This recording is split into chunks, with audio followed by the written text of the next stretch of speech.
கல்வி ஆராய்ச்சி மற்றும் பயிற்சிக்கான தேசிய கவுன்சில் வழங்கும் நிகழ்ச்சி வீட்டுக்கு வந்த கடை. கோடை காலத்தின் மதிய நேரம். அனோகி தன்னுடைய வீட்டின் முற்றத்தில் பழைய கிழிந்த மூட்டைகளுடன் உட்கார்ந்திருந்தாள். அனோகி, என்ன செஞ்சிட்டு இருக்க? அட விமலா, வா வா. வீட்ல பழைய மூட்டைகள் நிறைய இருந்துச்சு. நாற்காலி மேல போட்டு உட்கார இத பயன்படுத்தலாமேன்னு நினைச்சேன். அனோகி அந்த மூட்டைகளை ஒன்று சேர்த்து தைத்து அதற்கு மேலே அழகான வேலைப்பாடுகளுடன் அதை ஒரு விரிப்பு போல செய்வதை விமலா பார்த்தாள். ஓ வாவ், அழகா இருக்கு.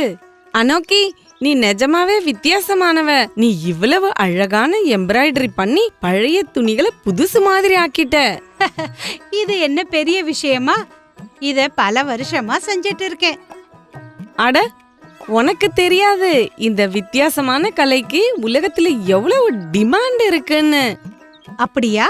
ஆமா, நீ நினைச்சா இத சம்பாதிக்கும் ஒரு வழியா ஆக்கிக்கலாம்.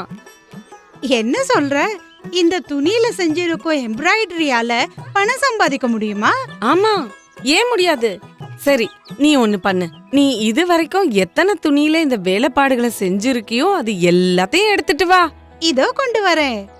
சிறிது நேரத்தில் அனோகி தனது அறையிலிருந்து பல அழகான துணிகளை கொண்டு வந்தாள். விமலா ஒவ்வொன்றாக அனைத்தையும் போட்டோ எடுத்தாள். அதை தன்னுடைய சோஷியல் மீடியாவில் இணைத்தாள். அதில் அவள் இப்படியும் எழுதினாள்: என்னுடைய தோழியின் அழகிய வேலைப்பாடு. இதை கொண்டு உங்க வீட்டை அலங்கரிக்க விரும்புகிறீர்களா? ஆமாம் என்றால் எங்களை தொடர்பு கொள்ளவும். இதோ அனுப்பியாச்சு. சிறிது நேரத்தில் விமலாவின் சோஷியல் மீடியாவில் அனோகியின் வேலைக்கு பாராட்டுகள் குவிந்தன. அடடே, எவ்வளவு அழகான வேலைப்பாடு! ஆமா, நானும் இத வாங்க விரும்புறேன். பாத்தியா அனோகி, நிறைய பேரு இந்த அழகான துணிகளை வாங்க ஆசைப்படுறாங்க. உண்மையாவா விமலா? உண்மையாவே மக்கள் இத வாங்க விரும்புறாங்களா? ஆமா ஆமா, இதுதான் சோஷியல் மீடியாவோட சிறப்பு. இப்ப போன் சும்மா பேசுறதுக்கு மட்டும் இல்ல, இப்ப பேங்கும் இதுதான், கடையும் இதுதான், ஸ்கூலும் இதுதான்.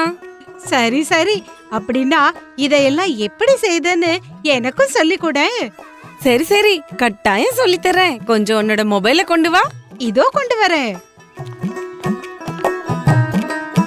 விமலாவின் உதவியால் அனோகியும் சோஷியல் மீடியாவை பயன்படுத்த கற்றுக்கொண்டாள். அடுத்த நாளே அனோகி தன்னுடைய வேலை பற்றிய சிறிய வீடியோவையும் படங்களையும் தனது சோஷியல் மீடியாவில் பகிர்ந்து கொண்டாள். அனோகியின் இந்த கலையை சில நாட்களில் ஆயிரக்கணக்கானவர்கள் பார்த்தார்கள். பலர் இவருடைய பொருட்களை வாங்க விரும்பினார்கள். கொஞ்சம் கொஞ்சமாக தனது கலையை உலகின் பல பகுதிகளில் வசிக்கும் மக்களுக்கு பாதுகாப்பாக பகிர்வது பற்றியும் அவள் கற்றுக்கொண்டாள். அவளுடைய வெற்றி கதைகள் அக்கம் பக்கத்தில் இருக்கும் கிராமங்களுக்கும் சென்றடைந்தன. பல பெண்கள் இந்த கலையை கற்றுக்கொள்ள விரும்பினார்கள். அனோகியின் இந்த முயற்சி இதோடு இங்கே நின்றுவிடவில்லை.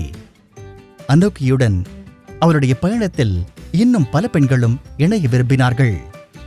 இன்று மற்ற பெண்களுக்கும் தன்னுடைய கலை மற்றும் சோஷியல் மீடியாவை சரியாக பயன்படுத்துவது குறித்து கற்றுக் கொடுக்கிறாள். இப்போது கடை வீட்டுக்கு வந்துவிட்டது. அதோடு அவருடைய பள்ளியும் வீட்டில் இருந்தபடியே நடக்கிறது.